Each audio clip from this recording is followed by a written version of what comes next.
ಇಲ್ಲಿ ಎಷ್ಟೇ ಏನೇ ಮಾಡಿದ್ರು ನಿಮಗೆ ಸಮಾಧಾನ ಇಲ್ಲ ಅನ್ಸುತ್ತೆ. ಅವ್ರನ್ನ ಮೀಟ್ ಆಗಿ, ಇವ್ರನ್ನ ಮೀಟ್ ಆಗಿ, ಇನ್ನು ಇವ್ರನ್ನ ಮೀಟ್ ಆಗಿಲ್ಲ ಬ್ರೋ, ಇನ್ನು ಅವ್ರನ್ನ ಮೀಟ್ ಆಗಿಲ್ಲ ಬ್ರೋ. ಕಾಮೆಂಟು, ಮೆಸೇಜಲ್ಲಿ ಅದೇ ಇರುತ್ತೆ.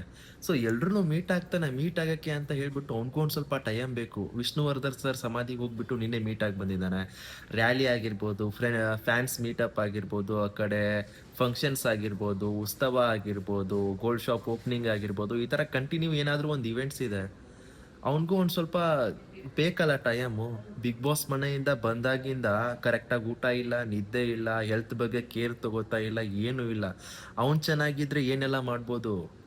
ಎಲ್ದಕ್ಕೂ ಒಂದು ಟೈಮ್ ಬರುತ್ತೆ, ಹೋಗ್ಬಿಟ್ಟು ಎಲ್ರನ್ನೂ ಮೀಟ್ ಆಗ್ತಾನೆ. ಒಂದು ಸ್ವಲ್ಪ ಸಮಾಧಾನವಾಗಿರಿ. ಅರ್ಜೆಂಟ್ ಮಾಡಕ್ ಹೋಗ್ಬೇಡಿ. ಯಾಕಂದ್ರೆ ಅವನಿಗೂ ಗೊತ್ತು ಎಲ್ರನ್ನೂ ಮೀಟ್ ಆಗ್ಬೇಕಂತ. ಬಟ್ ಶೆಡ್ಯೂಲ್ಸ್ ಆ ಥರ ಇದೆ. ಪ್ರೆಸ್ ಮೀಟ್ಸ್ ಆಗಿರ್ಬೋದು, ಅದು ಇದು ಅಂತ ಎಲ್ಲ ಬೇಜಾನ್ ಹೋಗ್ತಾ ಇದೆ. ಒಂದು ಸ್ವಲ್ಪ ಸಮಾಧಾನವಾಗಿರಿ. ಅವನ ಬಗ್ಗೆನೂ ಒಂದು ಸ್ವಲ್ಪ ಅರ್ಥ ಮಾಡ್ಕೊರಿ. ನಿಮಗೆ ಅವನ ಮೇಲೆ ಒಂದು ಸ್ವಲ್ಪ ಕನ್ಸರ್ನ್ ಇರಲಿ ಅಂತ ಹೇಳಕ್ ಇಷ್ಟಪಡ್ತೀನಿ. ಫಸ್ಟ್ ಅವ್ನ ಹೆಲ್ತ್ ನಮಗೆ ಇಂಪಾರ್ಟೆಂಟ್ ಆಗಿರುತ್ತೆ. ಜೈ ಗಿಲ್ಲಿ.